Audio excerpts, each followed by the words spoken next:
चलिए lunch time की शुरुआत करते हैं। आज बेंगलुरु में एक डॉक्टर के जज्बे की कहानी के साथ अतिथि। देखिए, डॉक्टर गोविंद नंद कुमार इनका नाम है, जिन्होंने फर्ज निभाने की एक अनूठी सी मिसाल कायम कर दी है। बेंगलुरु में डॉक्टर गोविंद को एक महिला के पेट का ऑपरेशन करना था। वो घर से वक्त पर अस्पताल जाने के लिए निकले थे, लेकिन रास्ते में भयंकर ट्रैफिक जैम में उनकी कार फंस गई। डॉक्टर गोविंद की पूरी टीम ऑपरेशन थिएटर में तैयार थी, लेकिन डॉक्टर गोविंद को ट्रैफिक जैम ने रोक रखा था। ऐसे में डॉक्टर गोविंद ने वक्त पर अस्पताल पहुंचने के लिए कार को ड्राइवर के साथ ही छोड़ दिया और खुद दौड़ते हुए अस्पताल पहुंच गए। उन्हें पता था कि अगर सर्जरी में देर हुई तो महिला के पेट का दर्द असहनीय हो जाएगा।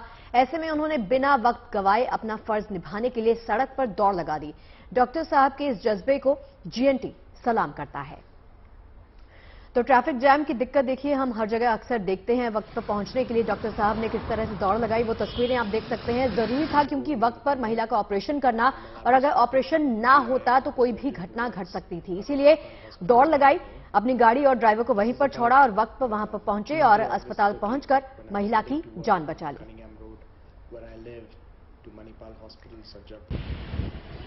तो आजकल ट्रैफिक जाम की मुसीबत का सामना हर किसी को करना पड़ता है। इस वक्त पर आप ये नहीं सोच सकते कि इमरजेंसी में आपका दिमाग जो है सही काम करेगा, और इस डॉक्टर ने करके दिखाया।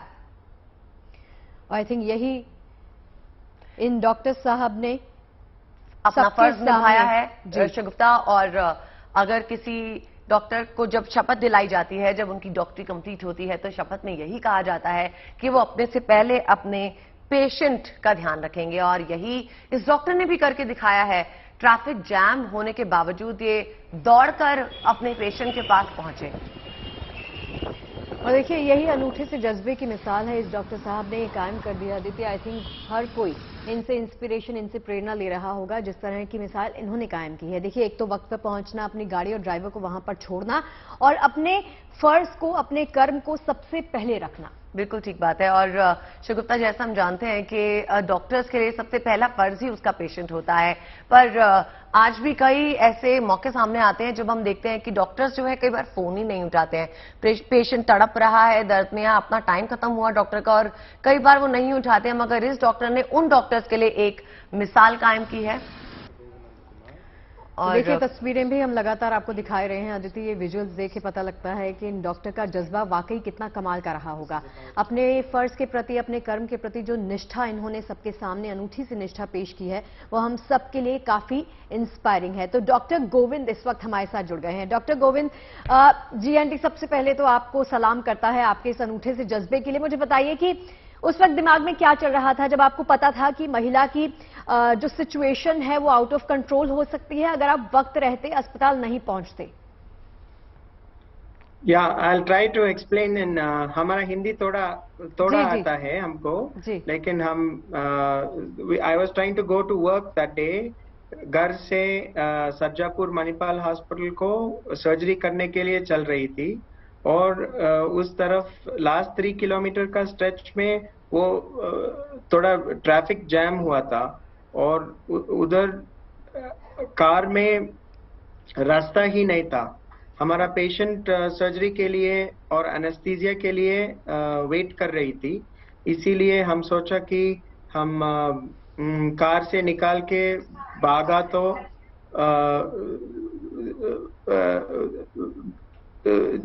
जरा फास्ट रीच हो सकते हैं, और वो पेशेंट को पित्त कोशिका को निकालना था। सो वो करने के लिए कार में रहना, तो हमारा कार और ड्राइवर हॉस्पिटल पहुंचने के लिए 2.5 आवर्स ले लिया। इसीलिए हम रनर है और जिम करता है, इसलिए हमको कैपेसिटी है, सो हम ऐसा किया। जी डॉक्टर साहब, अक्सर हम देखते हैं ऐसी सिचुएशन में जब बहुत ट्रैफिक जाम होता है तो दिमाग के घोड़े दौड़ाने की कोशिश करते हैं, मगर फिर भी आपने जो कर दिखाया, आप 3 किलोमीटर के स्ट्रेच पे भागे और आप अपने पेशेंट के पास पहुंचे। पर क्या आप कह रहे हैं आप जिम करते हैं, आप रेगुलर फिटनेस जो है उसका रिजीम फॉलो करते हैं, क्या यही एक कारण था, या मन में कुछ ख्याल भी था जिसने आपको मोटिवेट किया कि आप निकले और आप पहुंचे अपने पेशेंट के पास? Thank you. जी चलिए, आपको ये बता देते हैं कि डॉक्टर साहब जीएनटी को सलाम करता है और एक बार फिर से आपको बता दें कि बिना वक्त गवाए इन डॉक्टर साहब ने किस तरह से दौड़ लगाई और अपने मरीज के पास वक्त रहते पहुंच गए। डॉक्टर साहब, बहुत बहुत शुक्रिया आपका इस पूरी जानकारी। Thank you so much. Thank you. तो देखिए, चीन से सटी सीमा पर हिंदुस्तान के दम का गवाह पूरा आसमान बन रहा है। लद्दाख में आर्मी चीफ ने अपाचे हेलीकॉप्टर में उड़ान भरकर चीन को एक सख्त संदेश दे दिया है। अब चीन की चालबाजियां चाहे जमीन के रास्ते आए या फिर आसमान से आए, हिंदुस्तान की सेना हर मोर्चे पर दुश्मन को परास्त करने के लिए पूरी तरह से तैयार है।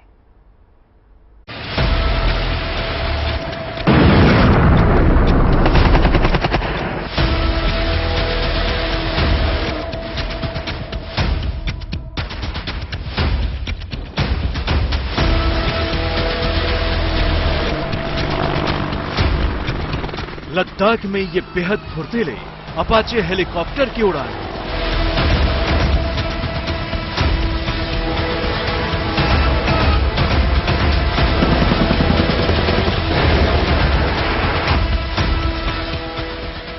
चीन से सटी सीमा पर यह हिंदुस्तान की ताकत का प्रमाण है।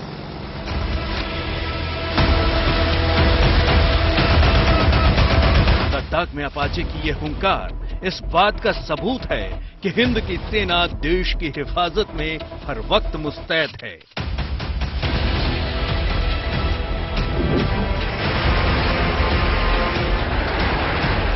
पूर्वी लद्दाख के गोगरा हॉट स्प्रिंग इलाके में चीन और भारत के बीच कम होते गतिरोध के बीच सेना प्रमुख जनरल मनोज पांडे ने लद्दाख के आसमान में अपाचे से उड़ान भरी।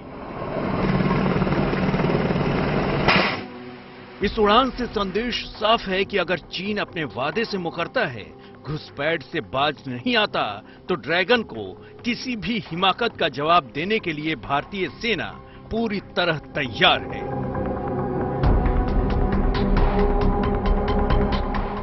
जनरल मनोज पांडे लद्दाख में ऑपरेशनल तैयारियों को जांचने पहुंचे थे। उड़ान के दौरान वायुसेना की ओर से सेना प्रमुख को अपाचे की युद्ध क्षमता और खूबियों की जानकारी दी गई।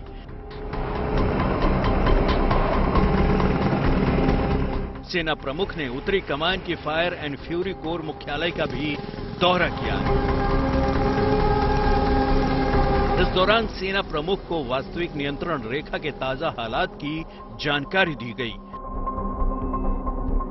सेना प्रमुख का ये दौरा क्यों अहम है, अपाचे से उड़ान भरकर सेना प्रमुख क्या संदेश देना चाहते हैं, ये सब हम आपको बताएंगे। लेकिन उससे पहले देखिए लद्दाख सेक्टर में हिंदुस्तान की ताकत की ये तस्वीर। महज कुछ घंटे के भीतर सिंधु नदी पर फ्लोटिंग पुल बनाकर सेना ने अपनी तकनीकी कुशलता का सबूत दिया है। ये एक स्थायी पुल है जो पूरी तरह से ऑटोमेटिक होता है। पानी में गिराए जाने के बाद ये अपने आप खुलता जाता है। इसके बाद एक एक कर सभी हिस्सों को जोड़ दिया जाता है और फिर देखते ही देखते पल भर में पुल तैयार हो जाता है। ये पुल इतना शक्तिशाली होता है कि इस पर से लाव लश्कर समेत सेना के भारी वाहन आसानी से गुजर सकते हैं।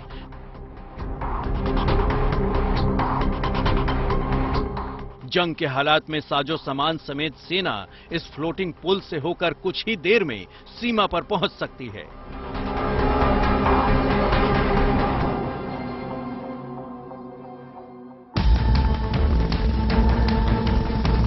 एक तरफ सेना की ये तैयारी और दूसरी तरफ अपाचे हेलीकॉप्टर से सेना प्रमुख की उड़ान, इन दोनों तस्वीरों के मायने साफ हैं। मायने ये हैं कि भारत युद्ध नहीं चाहता, ना ही युद्ध की पहल करता है। लेकिन अगर उसे युद्ध के लिए मजबूर किया गया तो फिर हिंदुस्तान दुश्मनों को मुंह तोड़ जवाब देने में पीछे नहीं रहेगा।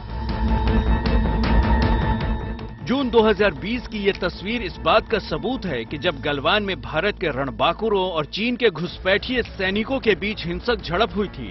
इस झड़प में हमारे कुछ जवान शहीद हुए थे, लेकिन शहीद होने से पहले हमारे जवानों ने चीन के 40 से ज्यादा सैनिकों को मौत के घाट उतार दिया था।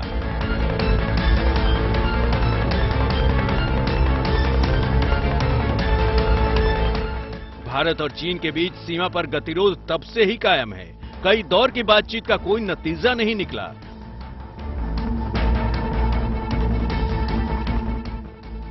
अब भारत और चीन की सेनाओं के बीच 16वीं बैठक में शांति बनाए रखने के लिए पीछे हटने का फैसला हुआ है।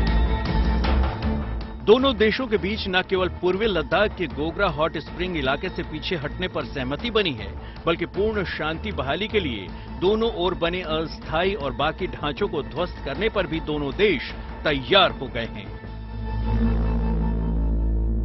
16वें राउंड की कोर कमांडर टॉक्स हुई हैं, उसके अंदर ये फैसला हुआ है कि अब जो गोगरा हॉट स्प्रिंग्स है, जो पेट्रोलियम पॉइंट 15 का इलाका है, वहां से जो डिसएंगेजमेंट होगी और जो ट्रुप्स जो है वो अपनी अपनी जगह पे चले जाएंगे। अब ये प्लान्ड वे में हो रहा है। अब फाइनल क्या होता है इसका ये बाद में पता लगेगा, पर फिलहाल मेरे हिसाब से तो ये अच्छी खबर है।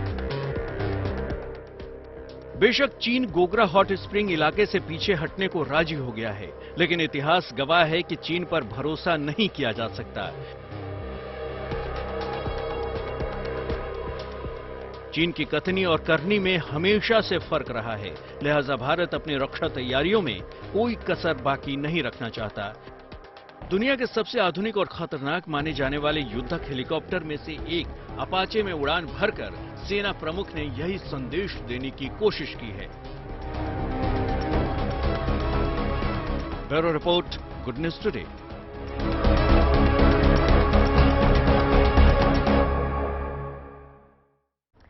देखिए, पूर्वी लद्दाख में चुनौतियां सिर्फ आसमान से नहीं हैं। यहां के पहाड़ी इलाकों से भी चीन अपनी साजिशों को लगातार अंजाम दे सकता है। इसी कारण से भारतीय सेना ने लद्दाख में पर्वत प्रहार युद्धाभ्यास किया। इस युद्धाभ्यास के जरिए सेना ने पहाड़ी इलाकों में युद्ध के लिए अपनी तैयारियों को परखा, जांचा। देखिए,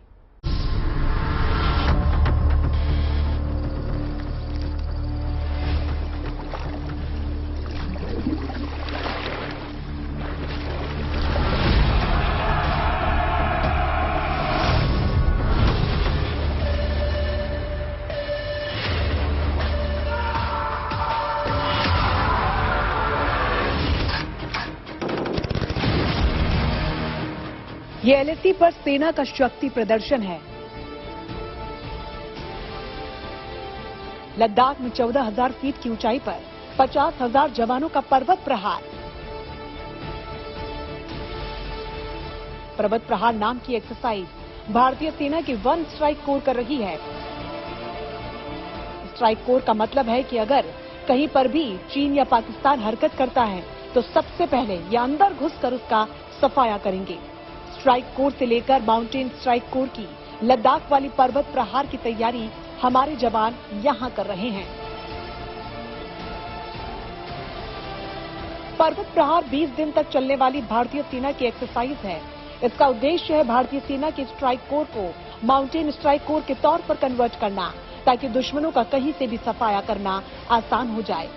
इसके तहत भारतीय सेना ने सोचे समझे तरीके से रणनीतिक तौर पर राजस्थान और आसपास के इलाकों में जो फौज के पूरे दस्ते थे उनको पहली बटालियन ब्रिगेड और फिर डिवीजन 11 पर लद्दाख के इलाकों में तैनात किया और फिर सो मोरी से लेकर ऊंची ऊंची पहाड़ियों पर इनकी तैनाती की गई। इसमें भारतीय सेना के स्ट्राइक कोर के जवान पूरी तरह से शामिल हैं और करीब 56,000 जवानों ने ये एक्सरसाइज की। इसमें भारतीय सेना के स्ट्राइक कोर के अलावा चौधरी कोर के 3 डिवीजन के जवान भी शामिल हैं। इस अभ्यास में सो मोरी से लेकर पेंगोंग सो तक की नाले और दरियाओं के साथ साथ जो नाली है उनके ऊपर जो ब्रिज बने हैं उनके ऊपर की एक्सरसाइज की गई।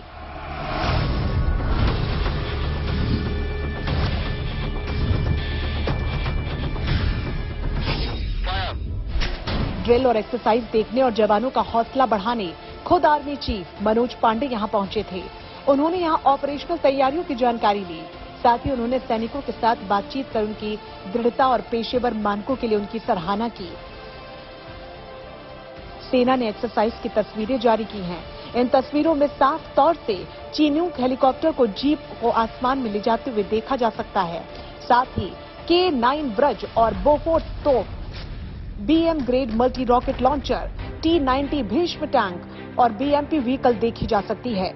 इसके अलावा एक झील में सैनिक एम्फीबियन अटैक करते हुए भी देखे जाते हैं। लद्दाख के ऊंचे पहाड़ों पर सैनिक अपने हथियार और स्टोर्स के साथ चढ़ते देखे जा सकते हैं।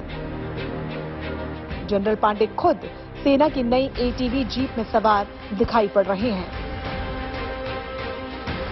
इस अभ्यास के लिए 50,000 सेना के अधिकारी और जवान 14,000 फीट से ज्यादा की ऊंचाई पर मौजूद रहे।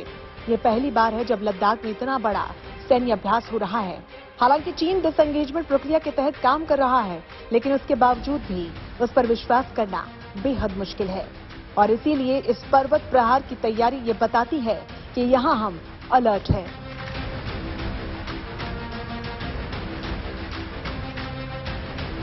अभिषेक Bhalla, bureau report, good news today. वायुसेना और थल सेना को मजबूत करने के साथ साथ हिंदुस्तान नौसेना की ताकत भी लगातार बढ़ा रहा है। समंदर की सरहदों को महफूज बनाने के लिए नौसेना के बेड़े में एक नया जहाज शामिल हुआ है। भारतीय नौसेना के प्रोजेक्ट 17A के तीसरे स्टेल्थ युद्धपोत तारागिरी को मुंबई में लॉन्च कर दिया गया। क्या है इसकी ताकत, आइए देखते हैं इस रिपोर्ट में।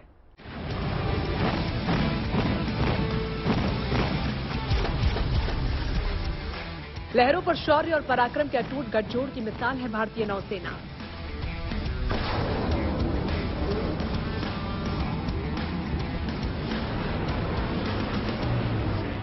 मॉडर्न तकनीक और बेजोड़ ताकत का नाम है इंडियन नेवी। दुश्मन लहरों पर या फिर पाताल में छिपा हो, भारतीय नौसेना के जाबाजों की निगाहों से नहीं बच सकते। टारगेट लॉक और दुश्मन का खेल खल्लास। समंदर में भारतीय नौसेना की दमदार ताकत को देखते हुए दुश्मन हिंदुस्तान के समुद्री सरहद के आसपास भी फटकने की हिम्मत नहीं करता। अब इंडियन नेवी से जुड़ेगा समंदर का एक और शहंशाह, नाम है INS तारागिरी। देशी स्टील्थ फ्रिगेट तारागिरी के पास ऐसी ताकत है, ऐसी खासियतें हैं जो उसे लहरों का बाजीगर बनाता है। 3,510 टन वजनी INS तारागिरी 59 किलोमीटर प्रति घंटे की रफ्तार से लहरों पर दौड़ सकती है। भारतीय नौसेना के तीसरे स्टील्थ फ्रिगेट तारागिरी को प्रोजेक्ट 17A के तहत तैयार किया जा रहा है, जिसमें करीब 75% स्वदेशी उपकरणों का इस्तेमाल किया गया है। स्वदेशीकरण की कोशिशों से बने INS तारागिरी की डिलीवरी अगस्त 2025 तक होने की उम्मीद है। INS तारागिरी का निर्माण इंटीग्रेटेड कंस्ट्रक्शन मेथडोलॉजी से किया गया है, यानी शिप के हिस्सों का अलग अलग जगहों पर निर्माण हुआ, फिर उसे लाकर एक साथ इंटीग्रेट यानी कि जोड़ दिया गया। स्टील्थ फ्रिगेट में स्टील्थ टेक्नोलॉजी का इस्तेमाल किया गया है ताकि फ्रिगेट को रडार, सोनार और इंफ्रारेड मेथड से बचाया जा सके। स्टील्थ फ्रिगेट का समुद्र में दुश्मन की ओर से पता लगा पाना मुश्किल होता है, तभी ये छुपकर हमला करने में सक्षम होती है। INS तारागिरी युद्धपोत पर एंटी एयर वॉरफेयर के लिए आने वाले वक्त में सतह से हवा में मार करने वाली 32 बारक HER या फिर VLSR-SAM की तैनाती हो सकती है। एंटी सबमरीन वॉरफेयर के लिए 2 ट्रिपल टॉर्पीडो ट्यूब्स के साथ 2 RBO 6000 anti submarine rocket launchers भी मौजूद होंगे, जो दुश्मन के परखच्चे उड़ाने के लिए काफी हैं। INS तारागिरी पर 2 HAL ध्रुव या सी किंग MK 42B हेलीकॉप्टर तैनात किए जा सकते हैं। हेलीकॉप्टर के लिए एनक्लोज्ड हैंगर है, जिसमें 2 मल्टी रोल हेलीकॉप्टर छिपाए जा सकते हैं। अभी जो तारागिरी फ्रिगेट है वो 2025 में कमीशन हो जाएगी और वो भारत में बननी है, मेक इन इंडिया कॉन्सेप्ट और आत्मनिर्भर कॉन्सेप्ट से। और इससे क्या है कि ये एक स्टेल्थ क्वालिटी की है और इसको डिटेक्ट करना बड़ा मुश्किल है। एक स्पीड इसकी बहुत ज्यादा है, 28 नॉट है। इसके बाद आधुनिक हथियार हैं, इसके पास सरफेस टू सरफेस मिसाइल भी है, सरफेस टू एयर मिसाइल भी है, एंटी शिप मिसाइल भी है और एंटी सबमरीन मिसाइल भी है। तो ये एक हथियारों से लैस और बहुत ही स्पीड वाला जो फ्रिगेट मिलेगा। और सबसे इम्पोर्टेंट चीज ये है, इसकी खसूसियत यह है कि इसके अंदर 70% से ज्यादा जो इंडिजिनस कंपोनेंट है। चीन हिंद महासागर में अपनी पैठ बढ़ाने की कोशिशों में जुटा है। रक्षा जानकारों का यह मानना है कि साल 2025 तक चीन साउथ चाइना सी से लेकर हिंद महासागर तक काफी ताकतवर बनकर उभरने की कोशिश करेगा, जिससे निपटने के लिए भारत को भी अपनी रक्षा तैयारियों को बढ़ाना होगा। चीन की नेवल पावर को देखते हुए भारत समंदर में ताकतवर योद्धाओं की नई फौज उतारने में जुट गया है। चीन जो है वो अपनी नेवी शक्ति को बढ़ाता जा रहा है। इसके साथ साथ उसने जो चारों तरफ भारत के अपने पोर्ट ले लिए हैं और घेरने की कोशिश कर रहा है, जिस प्रकार से उसने म्यांमार में कुआकापू आइलैंड और कोको आइलैंड में पोर्ट बनाया है, उसी तरीके से इसने जो चिटागांग पोर्ट लिया है बांग्लादेश में, हमनटोटा श्रीलंका में, उसके बाद मालदीव में एक आइलैंड पे को वो बढ़ा रहा है, उसके बाद जिबूटी में जो ईस्ट अफ्रीका में वो पोर्ट बना लिया, बिल्कुल तैयार है। इसी प्रकार ग्वादार में भी पोर्ट इसका तैयार है। तो इस तरीके से अगर आप देखें तो चीन जो है वो भारत को चारों तरफ से घेरने की कोशिश कर रहा है। ऐसे में भारत को अपनी नेवल पावर बढ़ानी है और सो दैट उसका मुकाबला कर पाए।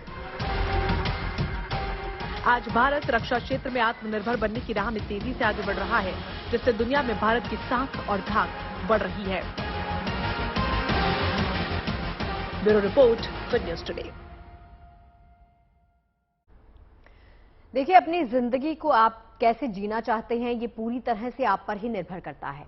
पढ़ लिखकर अच्छी नौकरी के लिए सही वक्त का इंतजार करना चाहते हैं, या फिर देवघर की राधा यादव की तरह जो पल मिला है उसका पूरा फायदा उठाना चाहते हैं। चलिए पहले आप राधा यादव से मिल लीजिए, फिर तय कीजिएगा आपको करना क्या है।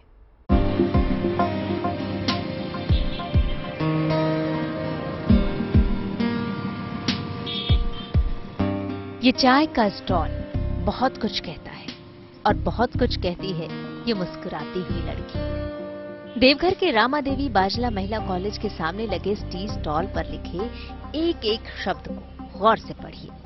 हर लाइन अपने आप में मुकम्मल कहानी है। एक चाय वाले के पोस्ट ग्रेजुएट होने की, उसके जज्बे की और माटी से प्रेम की। मिट्टी के बर्तन में चाय उबालती और लोगों को सर्व करती यही राधा यादव पोस्ट ग्रेजुएट चाय वाली है। ऐसा नहीं है कि पैसा कमाना उसकी मजबूरी है, इसलिए उसने ये चाय की स्टॉल लगाई है। उसका मकसद इससे भी बड़ा है। राधा अपने इस काम के जरिए ये बताना चाहती है कि कोई भी काम छोटा या बड़ा नहीं होता, न ही पढ़ाई लिखाई कर लेने से काम के चुनाव पर फर्क पड़ना चाहिए। महिला कॉलेज के सामने टी स्टॉल लगाने का फैसला भी इसी मकसद से तय हुआ है। मैं एक YouTube पे देख रही थी वीडियोस, ऐसे दिमाग में तो बहुत पहले से ही आ रहा था कि कुछ करना है। एग्जाम का प्रिपरेशन भी किया था, बट एग्जाम क्रैक नहीं कर पा रही थी, जिसकी वजह से मुझे लगा नहीं कुछ करना चाहिए। ऐसा नहीं होता है कि पढ़ने लिखने से हम कुछ काम नहीं कर सकते हैं, तो वहीं से मेरा दिमाग में आया, तो फिर कर रही हूँ। देवघर से 5 किलोमीटर दूर कोठिया गांव की रहने वाली राधा यादव पोस्ट ग्रेजुएट हैं। 5 बहन और 1 भाई में सबसे बड़ी हैं। पिता किसान हैं, मां हाउसवाइफ। जिंदगी में कोई बड़ा तूफान नहीं है, लेकिन इतना पढ़ लिख कर राधा खाली नहीं बैठना चाहती थी और अपने परिवार की जिम्मेदारियों में हाथ बटाना चाहती थी।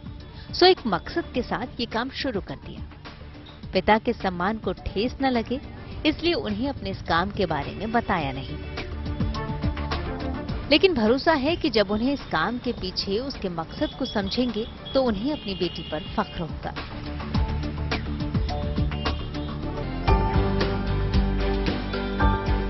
Shailendra Mishra, Deoghar, good news today.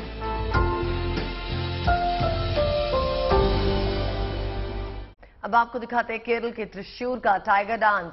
Onam का त्योहार तो खत्म हो गया, लेकिन जश्न अभी कायम है। ओणम के चौथे दिन यहां हर साल पुल्लीकल्ली लोक नृत्य मनाया जाता है।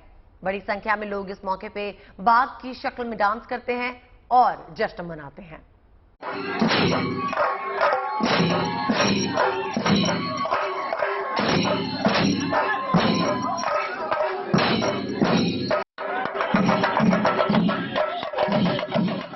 ये नजारा केरल के त्रिशूर का है, जहां बाघ की शक्ल में लोग डांस करते नजर आ रहे हैं। मौका लोक नृत्य पुलिकल्ली यानी टाइगर डांस का है।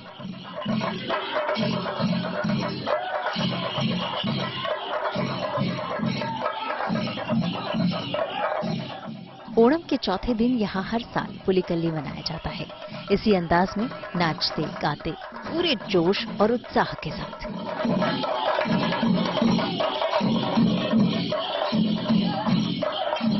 ओणम मलयालम नववर्ष की शुरुआत का प्रतीक है। केरल में धूमधाम से ओणम का त्योहार मनाया गया।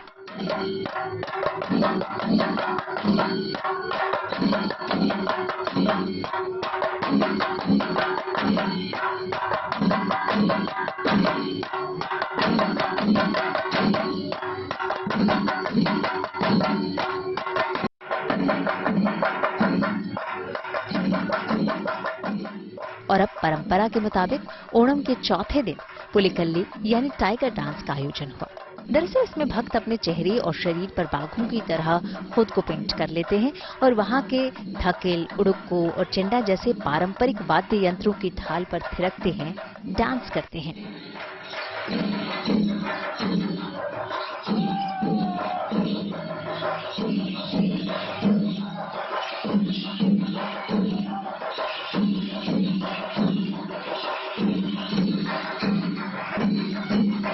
इस खास डांस को देखने के लिए बड़ी तादाद में लोग सड़कों पर जमा होते हैं।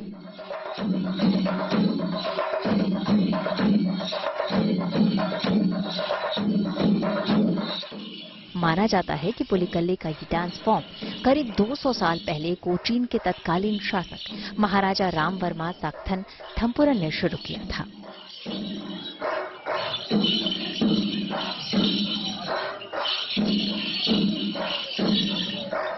Bureau report, good news today.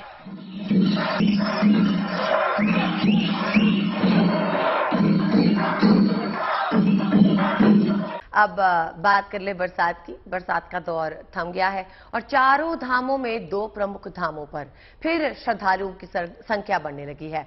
अपने आराध्य के दर्शन के लिए जहां बद्रीनाथ धाम में रोजाना करीब 10,000 भक्त पहुंच रहे हैं, तो केदारनाथ धाम में अपनी उपस्थिति लगाने के लिए भक्तों की भीड़ लगनी अब शुरू हो गई है।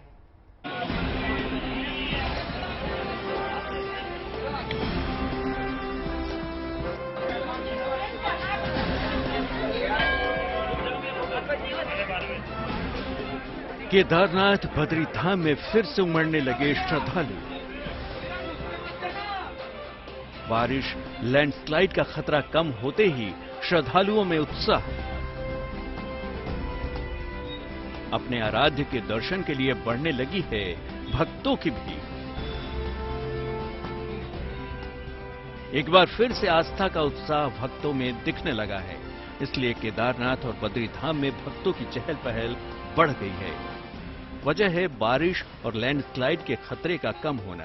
यही नहीं, भक्तों में वही उत्साह नजर आ रहा है जो 4 धाम की यात्रा में देखा जा रहा था। चाहे बद्रीनाथ धाम हो या केदारनाथ, हर रोज करीब 10,000 श्रद्धालु भगवान के दर्शन के लिए पहुंच रहे हैं। 15 सितंबर तक के लिए जहां होटल्स फुल हो चुके हैं, तो केदारनाथ जाने वाली हेली सेवाओं के लिए भी सीट उपलब्ध नहीं है।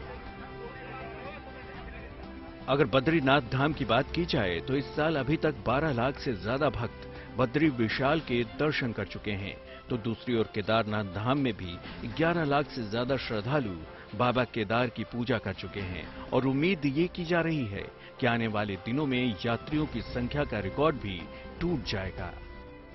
प्रशासन का मानना है कि पितृपक्ष शुरू होने का असर बद्रीनाथ धाम में भी देखा जा रहा है, क्योंकि बद्रीनाथ धाम को मोक्ष धाम भी माना जाता है। इसलिए देश ही नहीं, विदेशों से भी लोग अपने पूर्वजों के पिंडदान तर्पण के लिए यहां भारी संख्या में पहुंच रहे हैं।